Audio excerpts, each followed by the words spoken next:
Hello everyone, I'm Pastor Dylan and welcome to the Dayspring Wesleyan Church podcast. The best way to stay connected to the life of the church is downloading our app. Simply go to the App Store, search for Church Center, and download the app and enter the information for our church. This will connect you to our church community. I pray the following presentation will inspire you to come closer to God in this journey of faith. Enjoy listening. If you have your Bibles with you today, I'd like you to turn to John chapter 20. We're going to be looking at verses 11 through 18. We're starting a new series called When Jesus Shows Up. So I don't know if you've ever been in like this really kind of happy place. Maybe it's at work, maybe in your home life or whatever. But it seems like there will be some of those people who will show up and they just take all the wind out of the place. Do you know what I'm talking about? Like, it's just unbelievable. I have somebody waving at me, so I wanted to wave back. So, sorry. Thanks, John. No, I'm just kidding. Anyways, so there, you can step in these rooms where all the wind can be taken out of the place. And some of you are like, yeah, I know who those people are. And some of you are those people, right? Okay, let's just be honest. And so, everything can be going great at work and everyone's kind of celebrating. And then somebody else just comes in and they just want to blow the whole thing up, because of what's going on or something they're upset about. And that can happen. For those of you who are parents, you know that as a family, you can be having this awesome, amazing time where you're just playing games and stuff and hanging out. And then one of your kids decides like, that's enough fun. We're just going to mess this place up, And so they just drop this bomb on you about how disgusted they are with everything. And it just kind of ruins the whole atmosphere. But I want to change that to more of a positive note, because there are times when you are immensely like maybe either depressed, or there are times when just things are just kind of like monotonous or just kind of boring and whatever. And those can be social events. Those can be places at work, or those can be schools. But then all of a sudden somebody shows up and man, they just add life to the room. You know what I mean? Like they're the life of the party and things get exciting from that moment on. I often said, like even when I was in school, going through some of the school day, like I was like, because I just wasn't that great in my studies, but it would just be like, oh, this is so boring. And then all of a sudden one kid would come in and I'm like, yeah, they're going to mess this up and we're going to have some fun now. So it wasn't fun for the teachers, fun for the students, okay? But you just knew that they were going to liven things up. And then there's those times in my life when there's certain people who, when they come in the room, you just really get excited to see them because they're just so positive, they're so loving, and so they can just really change the room. And what I was thinking about is thinking about like all these disciples who had all these experiences with Jesus. And man, it was interesting when you look at the life of Jesus, how when he enters a room, the temperature changes. It was like those people who have felt down and out, never felt cared for, Jesus enters the room and makes them feel valued. And I love that approach. There are others who felt like they could never come to God or they're not loved by other people. And Jesus steps into the room and all of a sudden they feel loved. So what we're going to be looking at is basically this time when Jesus has now, he's died. The resurrection has happened. He's no longer dead, but he's coming back alive. And all of a sudden, he's stepping into all these various places of these disciples and these believers. And when he steps in the room, it changes things enough that they have to get out and they have to tell people this message, right? So anyway, so we're going to be doing this message for the next several weeks. And today we're going to be looking at a subject called clingy Christianity. And I have to tell you, I have these special moments as a dad where I'm often drawn back to these moments with my kids. And the thing about my kids is what I've learned now, my kids do not like me to use their names. All right, so I will refrain from using their names. I may refer to boys and girls along the way. And if I slip up, just don't tell them. All right, okay? But here's my one son, he used to, like, I can't remember how old he was, maybe 3, maybe younger than that. But he would sit at the table and as things were being kind of like laughing and joking, all of a sudden he would go. And then we'd look at him like, what's going on? And then he would start to laugh, But then he would do it again. Like as soon as you started laughing, he would call it mean looks.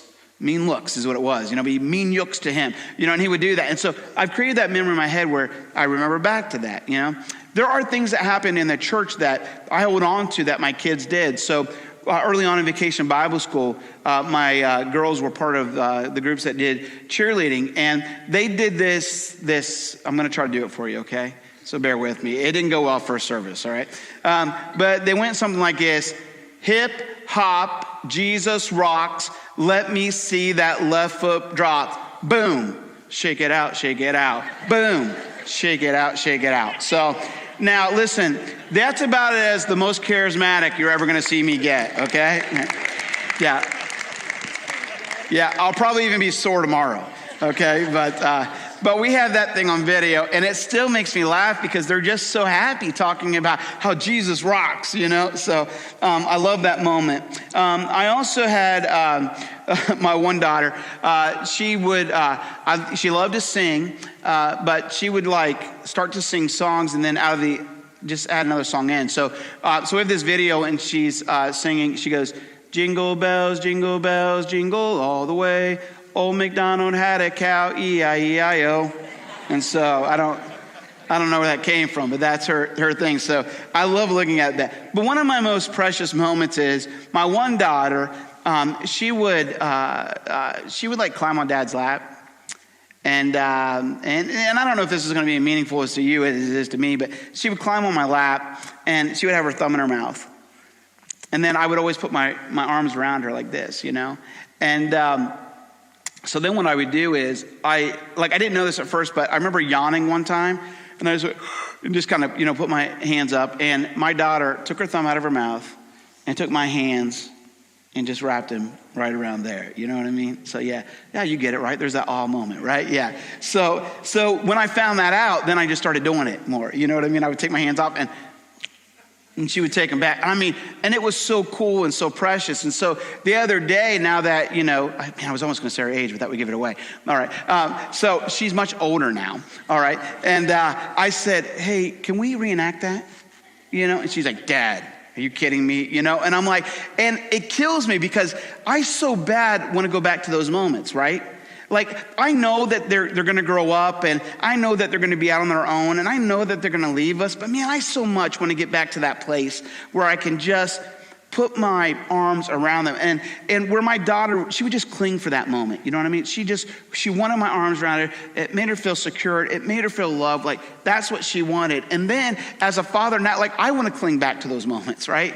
I want to go back to that day where I have my arms around her. And nowadays I'll take anything I get, even if you look at me without, a bad look. I love that. I'm like, wow, that was a wonderful moment we just had, and even if they respond with a yes, I'm like, are you kidding me? They just talked. This is fantastic, So I live for those moments. But as I was looking at this passages that we're getting into, you have to think about what the disciples were going through.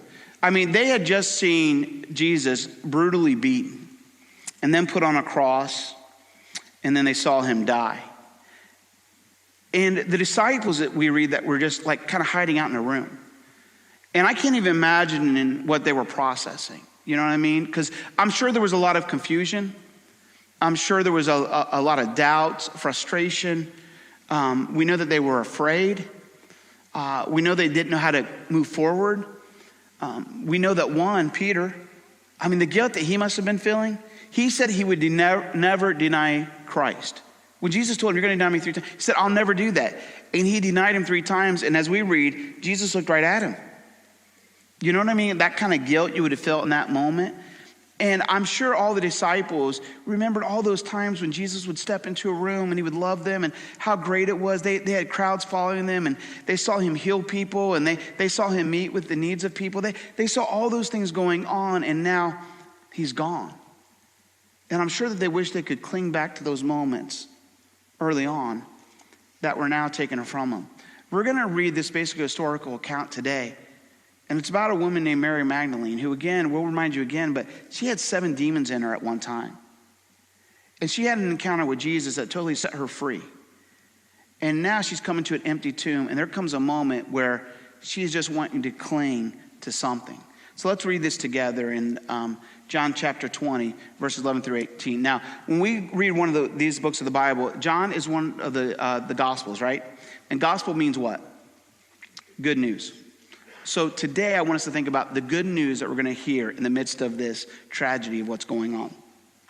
So verse 11 says, now Mary stood outside the tomb crying. As she wept, she bent over to look into the tomb and saw 2 angels in white seated where Jesus' body had been, one at the head and the other at the foot. They asked her, "Woman, why are you crying?" "They have taken my Lord away," she said, "and I don't know where they put him." At this, she turned around and saw Jesus standing there, but she did not realize that it was Jesus. He asked her, "Woman, why are you crying? Who is it you are looking for?" Thinking he was a gardener, she said, "Sir, if you have carried him away, tell me where you have put him, and I will get him." Jesus said to her, "Mary." She turned toward him and cried out in Aramaic, "Rabboni," which means teacher. Jesus said, "Do not hold on to me, for I have not yet ascended to the Father. Go instead to my brothers and tell them, I am ascending to my Father and your Father, to my God and your God." Mary Magdalene went to the disciples with the news, "I have seen the Lord." And she told them that he had said these things to her. Let's pray together. Father, when we look at passages like this, I pray that we would be able to put ourselves into the midst of what's going on, understanding that just like Mary, there are times when things are a little bit overwhelming and we don't understand how to process all that we're taking in. And then when we have that moment with you, I pray that each of us would be able to put ourselves there and learn something new that would change us. It's interesting to me how many times that this word that was spoken so long ago and these historical accounts that were done so long ago are still impacting us even today. So may we leave changed. I pray that if there's anything that I would get wrong in the interpretation today, that you would clean it up in the ears of your people so your word is the one they hear, not mine. In your name we pray. Amen. So as we look in this passage, last week we looked at the empty tomb and we said, what are you going to do with that? And today I want to ask you this question. How do you see Jesus? All right, and I want you to think about that idea, like what things do you see in the lives of other people, or what kind of things do you see out there in the world that you can point to that and say, well, that is a Jesus thing, or that's a Jesus work, because sometimes I don't think our eyes are really fixated on the things that we need to see. As I was studying this passage, I never really realized this, but I was doing some word studies. And when we do word studies, what happens is we take sort of the New Testament. The New Testament was written in Greek and the Old Testament was written in Hebrew. And we'll take those Greek words and we'll try to figure out what it means in our English language. But what we find sometimes is that the English language can't always articulate what is going on in some of the Greek. So the Greek oftentimes does a better job of saying something. So we'll use the same word over and over, but it may have a little bit different meaning in the Greek. So for example, when we look at the word see, what we're going to notice in today's text, that they use 3 different Greek words for the word see. Why? Because they each have a little bit different implication. So let's look at these 3 words in the Greek and see how they matter. First of all, you have the word blepo. And blepo, when you see the word see, what it means is this: it means what we notice or the facts that we see. And if I can give you a little thing to think about so that you can connect these words, blepo would be like seeing a blip on a screen. Like you see it, you know it was there, but you haven't really thought much about it. You just kind of, these are the facts and here's where they're at. And so in John chapter 20, verse 5, again, John he's my great historical account, but he does a great job of making himself look really good that we talked about last week, you know.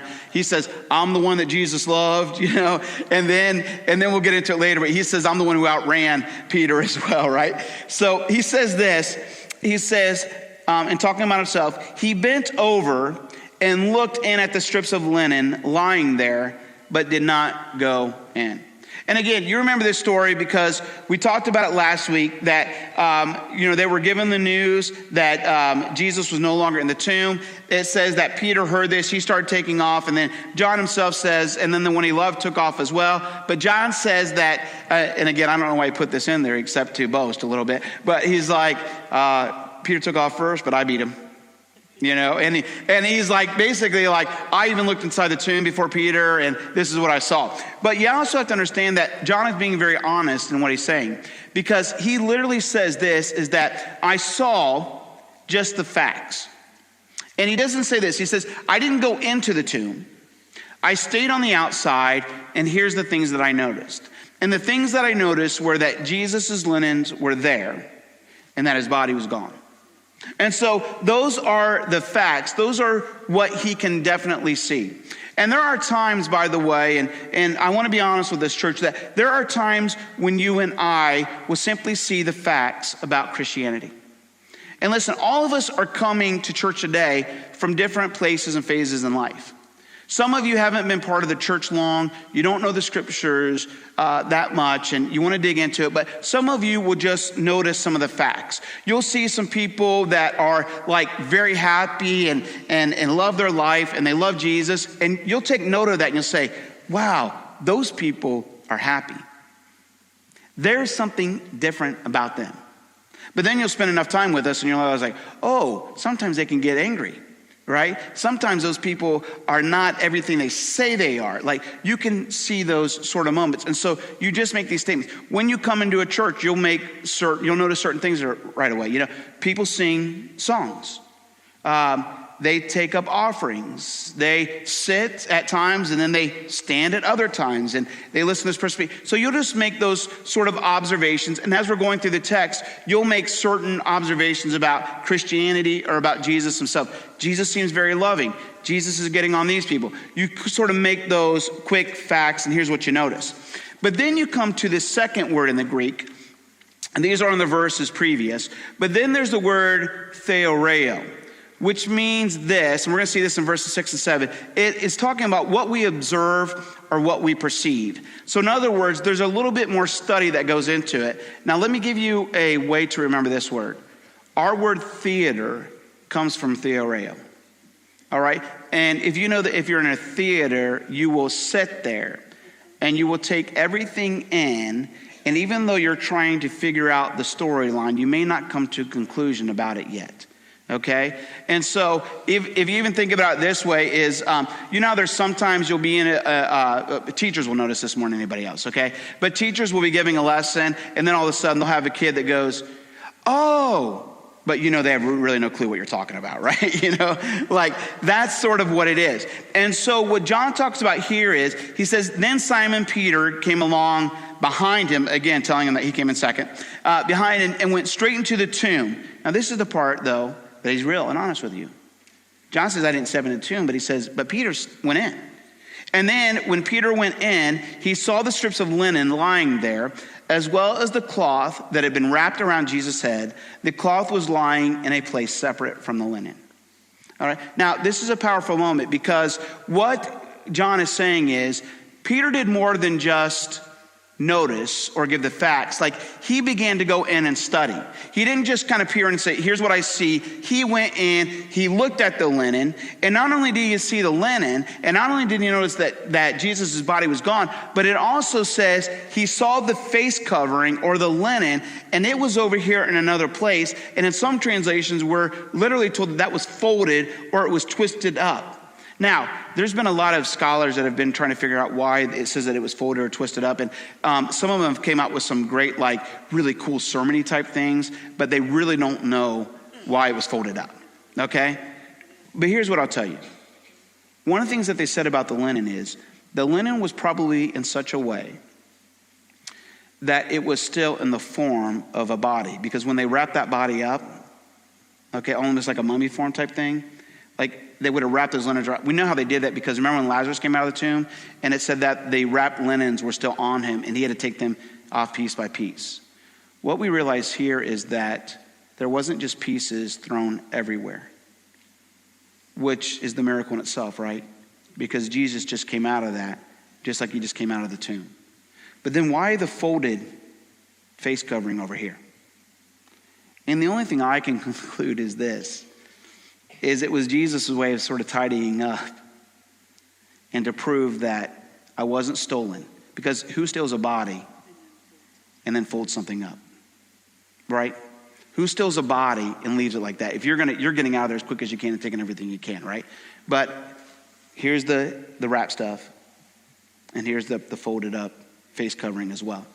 All right, so Peter gets in there. He studies it, but look, he hasn't really come to any conclusion yet. He's just kind of like, wow, I see this and that. This doesn't make sense. I don't know what kind of conclusion to come to, and that's where he's at. And I have to tell you, church, again, there are people that are sitting in this congregation who are really in phase 2 of what they see. Like, they know the facts about Jesus and they've seen some of the works, but they're still wrestling with, well, how does this happen? how can this occur? And they haven't really come to any conclusions yet, even though it's right in front of them. Like last week when I told you about the miracle I saw, like even though I saw everything happening, like in my brain, I was like, there's just no way. And even though I know how big God is, I just couldn't figure out that I actually saw that miracle. And so Peter is sort of wrestling with this idea, like, here's what I've seen, here's what I'm studying, here's what I'm perceiving, and I just don't know what to conclude yet. And then we get into the third way in which they saw. And this word is horeo. And if I could get you to think about horeo, I would think of more like, hooray. All right? It's just this moment when we see and we understand and we're able to conclude what really happened. So in verse 28, and again, this may be John bragging about himself, but John says this, finally, the other disciple who had reached the tomb first also went inside. He saw and he believed. In other words, what John's telling you is he went through all three processes, right? All through steps of seeing. I knew the facts. Now I went in there, and after Peter was looking around, he was studying the things, and I was in there studying the things as well. And then it probably occurred to me, this is what Jesus was talking about. And it says that then he saw and he believed. He knew he had been resurrected. That's the conclusion he was able to come away from. And that brought joy to him. Now listen, there are some of us that have went through those processes, and we have come to the point where we get it. We understand, we've seen God firsthand, and man, it makes us joyous about it. And the thing that I noticed when I was doing this study is, and I don't know if you guys noticed, but all three of the words end with the letter what? O. So I'd like to call these the three O moments. All right.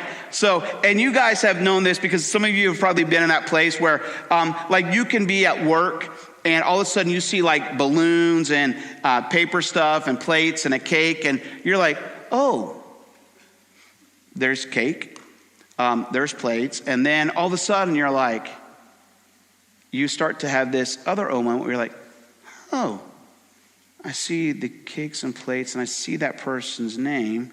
And then you come to it's somebody's birthday. And then you know who that person's birthday is because you've come to the conclusion. I say even in a marriage, and I'll just use myself as an example here, but there are times when I've had those 3 O moments with my wife, all right? I'll come in and I'll look how beautiful she is, and I'll step in to give her a kiss. And as I'm leaning in to give her a kiss, it's like she misses me.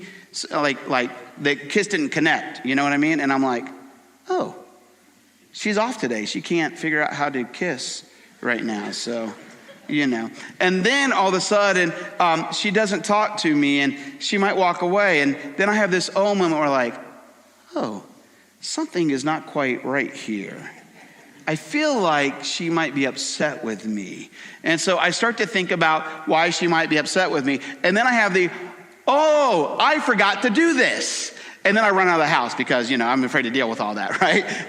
So we understand those 3 O moments. Mary Magdalene, when we're reading the story, she's having those 3 kind of O moments that we talk about. So if you go all the way back to verse 2, which we didn't do in our initial reading, right away we see the word blempo used again. And it means this.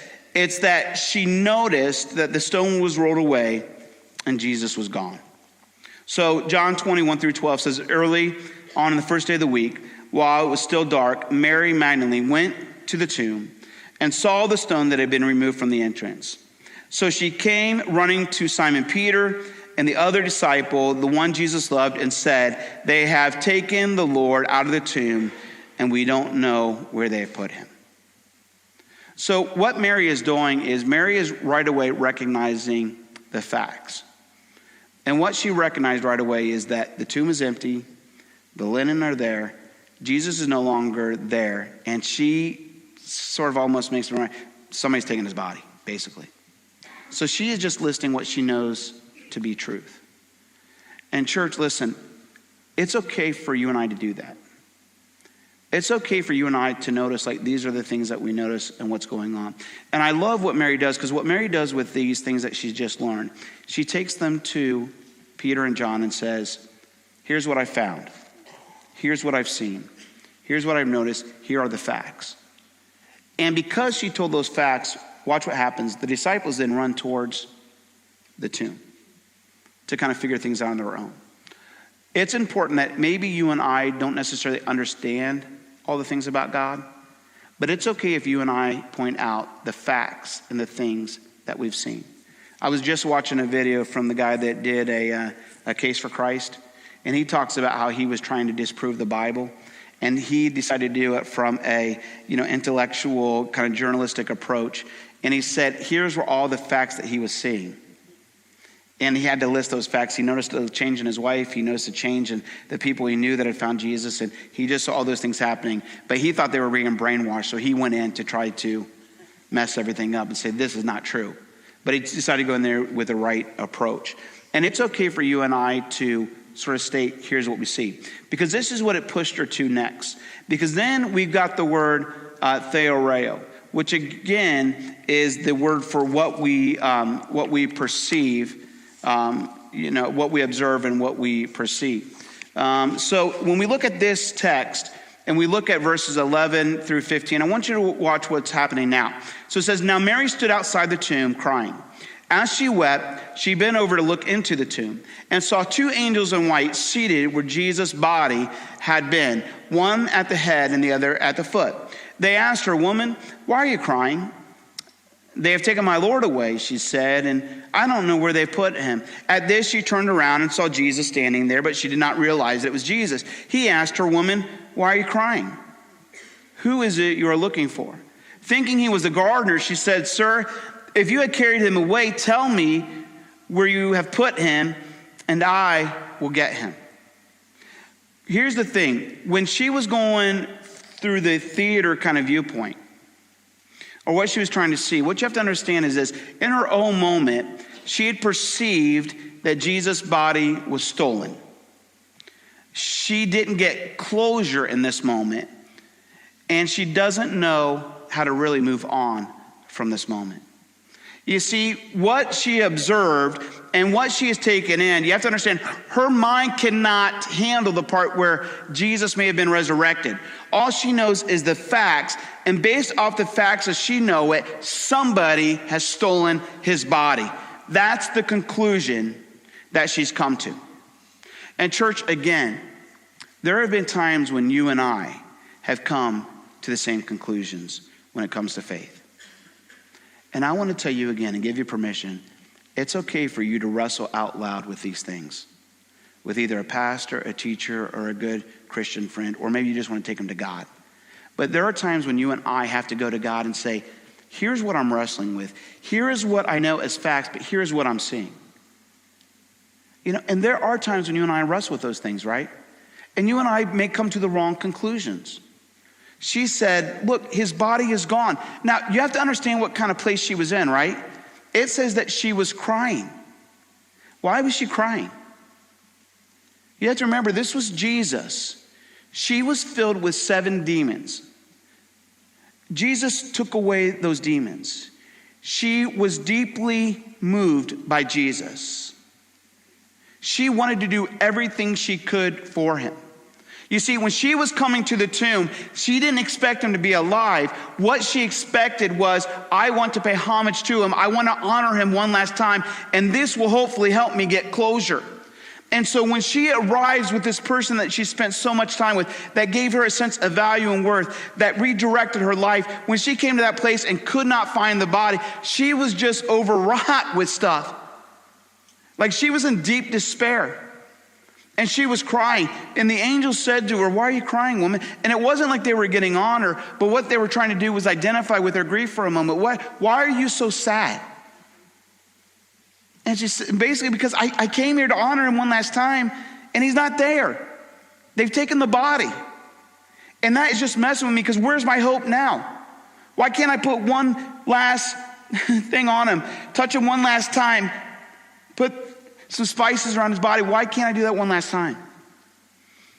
And then she can't even see clearly enough, and she's still trying to wrestle with this, but she's come to the conclusion that somebody's stolen his body. And matter of fact, even though the gardener's there, and it's Jesus, but she doesn't know that. She thinks it's a gardener. She's like, well, did you take the body?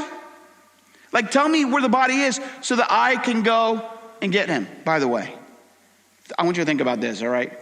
I don't know how much Jesus weighed, but let's say he weighed like 180, 200 pounds, okay? Just saying it. I don't know how much he weighed. We know that when they prepared his body, they brought over 75 pounds worth of spices. Almost 100 pounds, right? So that means the weight of Jesus now has to be anywhere from 100, you do the math, okay? 280 to 300 pounds, okay? Sorry.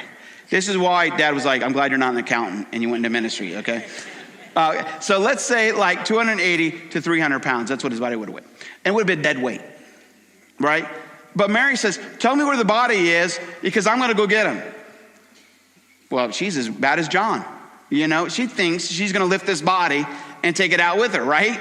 You know, but she was so indebted to Jesus that what she's saying, just show me where the body is. I'll take care of him and I'll bring him back. Because I want to do this one last thing for her. So she is wrestling with this.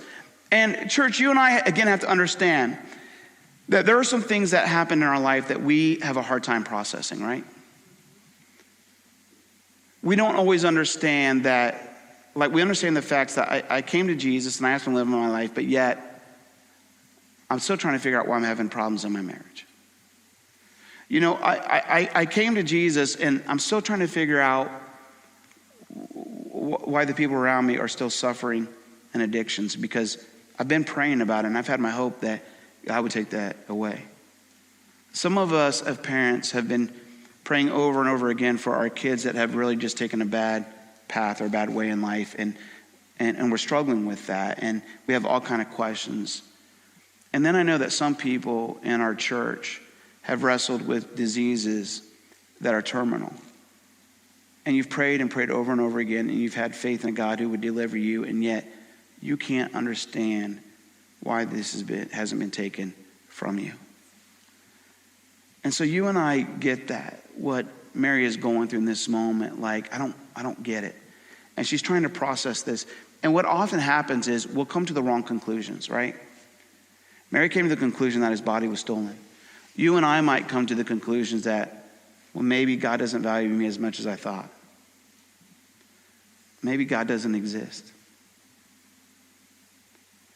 Some of us will think, well, maybe I've sinned too much in my life that God's just never going to free me from this. So we come to all these conclusions and we forget the grace of God and that he works in mysterious ways and even ways that you and I can't understand in order to bring people to faith.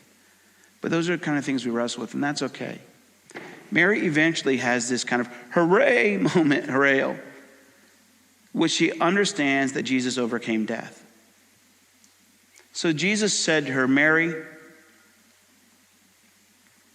that's it. He had already talked to her once, by the way. She didn't recognize the voice. But the way he said Mary, and the fact that he said Mary, made all the difference. Why? Because she didn't know who this gardener was, right? So there's no way that gardener knew her name. And all of a sudden when she said Mary, it was the way that Jesus always said Mary. She heard, she turned toward him and cried out in Aramaic, Rabboni, which is like this great phrase that you could give somebody. It means teacher. And instantly the mood and the thing changed. It's interesting to me how I've had the privilege, and many of you may not think this is a privilege, but and I don't like death, but I have an opportunity to sit with families, and in the midst of their grief, and you try to help them kind of reckon with that grief. And then it's amazing to me when you're working with believers because they just come to a different place and point. But when you're working with people, what they'll do is they'll kind of have an oh moment where here's the facts. Like, this was my dad, this was my brother, this was my mom, this was my daughter. They'll kind of say one of those things. And then they'll say, this is how they died. This is what they have left. Here's what they believed. And they'll just kind of state the facts. But then as you start to get with them, they'll kind of have this oh moment where it's like, this is kind of the way they live their life, and here's the reason why I think they live their life. And some of them will even go back to some childhood things and say, I think the reason why they were this way is because of this moment in their childhood, or because of this moment in their marriage, or because how we were as kids. And and they'll kind of come to sort of those conclusions, right? But they'll always have those questions. Even some people wrestle with, well, why did they die? Why did this have to happen? And then they'll come to that final, oh, I get it, to where they're finally like, but I know, especially if they're a believer, but I know that they're in heaven. Like that's what they'll come to, and that's an oh moment. And so I was sharing this morning, and I've shared this with you before, but I remember when my mom got cancer, and we were able physically to tell you what was going on. Like her body was getting weak. She was looking like a skeleton. She was starting to get checked out from what was going on, and you could just tell that she was deteriorating. So we knew that time was coming. But then there were all these questions, right? Because we started to think about like our childhood and how our mom like did everything for us.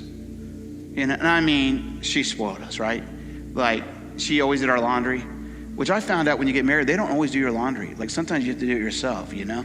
Like, but we had these moments where we just remembered all the food she made for us, and the heart-shaped cookies she made every Valentine's Day for all the kids in our class and put their names on it. Like we remember those moments. But more importantly, I remember those moments in the faith. I remember those times that she took us to church all the time and made sure that nothing came before church. I remember having devotions on a nightly basis, and man, it was tough at home, guys. Because we would read the devotions and mom would ask us questions. If we didn't get the answers right, we had to read it again. So all of us were like, okay, please pay attention, man. We got to get through this, you know? And so, but that's the way my mom was wired. And I thought to myself, Lord, I've been praying for my mom to be healed for a long time. And this is the most faithful person I've ever seen. So why does she have to suffer these kind of things? And I mean, some of the things that she went through were utterly humiliating that she had to go through. I thought, God, why? This is someone that loved you unbelievably well. And then I won't forget, because when my mom was coming to a place of end, I had those kind of those kind of hooray moments. And as I stood above my mom's bed and I prayed, Amazing Grace was literally, this is crazy, was literally playing in the background on the radio. And I just said, Mom, it's okay, let go. And we just prayed that Jesus would accept her in our arms. And my dad and I heard her take her last breath. And the hooray moment was this, that even in the midst of what I was feeling and grieving, that my mom was now in a better place. And that brought joy to me.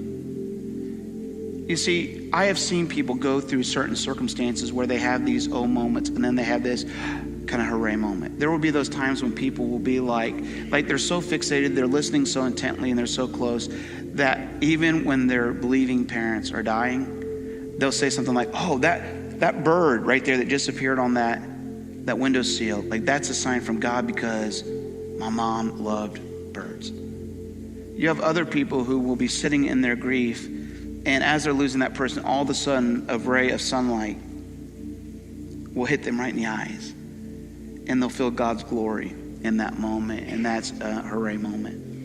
I heard a story from a funeral home director once, and when we go with these guys, sometimes we'll ride in the hearse with them as they're taking the body, and I love it because they have like really good stories that they probably can't share with everybody, but they share with us, you know.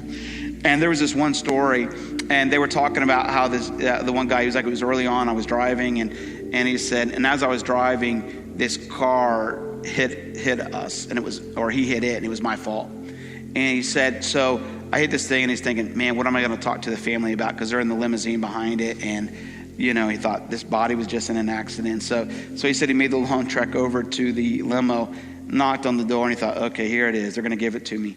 And he said when he opened the door, he said, they're laughing hysterically. And he's like, so he thinks he's going to get right to it. He's like, what's so funny? And they're like, oh, if you would have known our dad, he was always getting in accidents. And they said, so it was just like his one last accident on his way out, you know? And so, but that's one of those moments, you know what I mean? That is just a rare moment. Like, Mary had this moment with Jesus when he called her name and she understood. And then what she does is it says she clings to his feet, right? And then what's interesting to me is Jesus' response to it, because Jesus responds to her last moment by saying to her, stop clinging to me, go and tell what you have seen, right? Because he says in this, Jesus said, do not hold on to me, for I have not yet ascended to the Father. Go inside, tell my brothers, and tell them, I am ascending to my Father and your Father, to my God and your God. Mary Magdalene went to the disciples with the news, I have seen the Lord, and she told them that he had said these things to her. So what Mary is doing is, she's like, wow, he's alive. She grasps onto his feet, and he says to her, okay, that's enough. See, she doesn't want to let go. Why? Because she thought he was dead, and now she's here. And I never want to let go of him again, because this is a safe place. And then he says to her, look, this is not what we're doing now. I'm going to be ascending to my Father. Here's what I need you to do. I need you to go out and tell the facts that you've seen. I need you to tell them the things that you've wrestled with. And I need you to tell them the moment where you finally came to conclusion that I am in fact alive. And why this was important, listen to who he tells her to go to. He says, I want you to go to my brothers. In other words, I want you to go to those other believers, those disciples. Why? Because those disciples are sitting in a room and they are scared to death and they don't know how to move on. It was important for Jesus to say, I need you to get the word to those people so that they can have a little bit of hope. And then he says this, which is very moving to me in one of the other gospels. And specifically, I need you to go to Peter. I can't imagine the amount of guilt Peter felt, right? When Jesus told him, you're going to deny me 3 times, he said, I will not do that. And then he does, and it says Jesus is looking right at him. Can you imagine the guilt and the pressure you must have felt? It would have been overwhelming, maybe to the place of even thinking about taking your life like Judas did. And Jesus says, Mary, it's important that you go to Peter specifically, because I need him to handle this. I need to wrestle this so that he can have a new hope. You see, church, the reason I'm telling you this, and this is what I want you to understand, no matter what phase you're in as far as seeing faith or as far as seeing Jesus, you need to go and tell other people. You know why? Because they need hope. There are people that are wrestling in their marriages because they're falling apart. There are some people who just feel like they've drifted so far apart they don't know how to get it back together and think that there's no hope in it. For those of you that have survived those situations or have been through those situations and came out ahead on top, people need to hear your story so that they can know that there is hope. There have been people out there that have been through, and some of you in this room have been through severe addictions.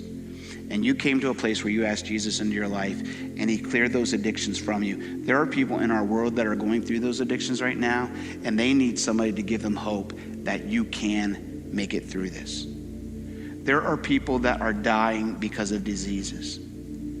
And some of you have experienced that sort of pain in your life. Some of you have seen family members. People need to hear your story so they can be provided a sense of hope.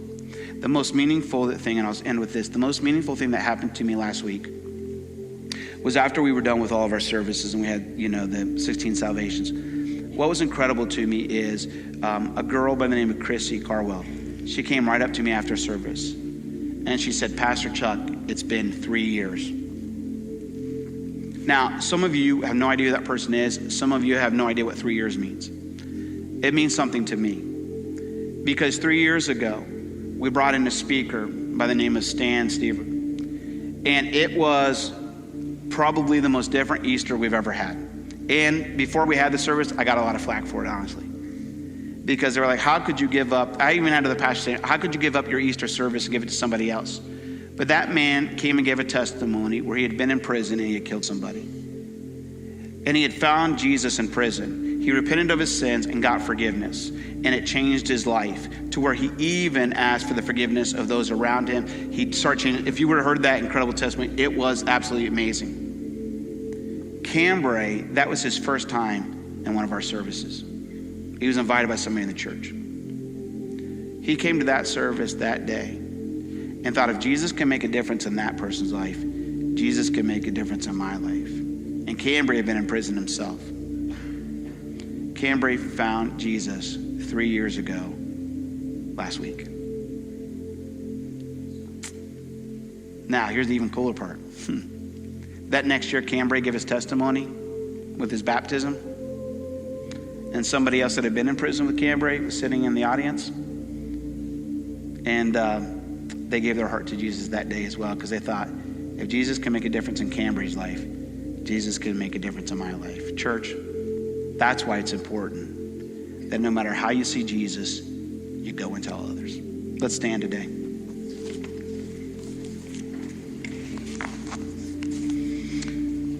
Father, we stand before you today and just a grateful people and just in awe of the things that we see in the scriptures and the way that we see you come alive to people. And I get it. There are those of us who are in all different phases and places of life where we're like searching and trying to find out the answers. And we see the things that are in front of us. And now we're trying to take it all in, get educated about it. And then yet there are those that have finally come to that hooray moment when we just get it. And I just pray that we as a church, no matter what phase we are in, where we will recognize what you're doing and we will go and tell others, because there are others that are in the same place or have been in the same place that need to hear the story so that they know that there is hope and they're in value in loving you. May you help us today be able to generate those stories. And for some of us, that would be uncomfortable, but it's okay, because you're going to use different ones to meet different people. There's all these stories in here are different. No stories alike, but our world is full of so many different people with so many different stories. So hopefully ours will resonate with the one that will come to know you. Father, thank you for loving us. Give us a great day. In your name we pray. Amen. Hey, so church, enjoy God's creation tomorrow, and we'll see you again next week. Thanks again for listening. If you are located in the Marion area, we would love to have you join us at one of our Sunday morning gatherings. For directions, service times, and information about our fantastic children and student ministries, please visit us at dayspringwesleyan.org. That's dayspringwesleyan.org.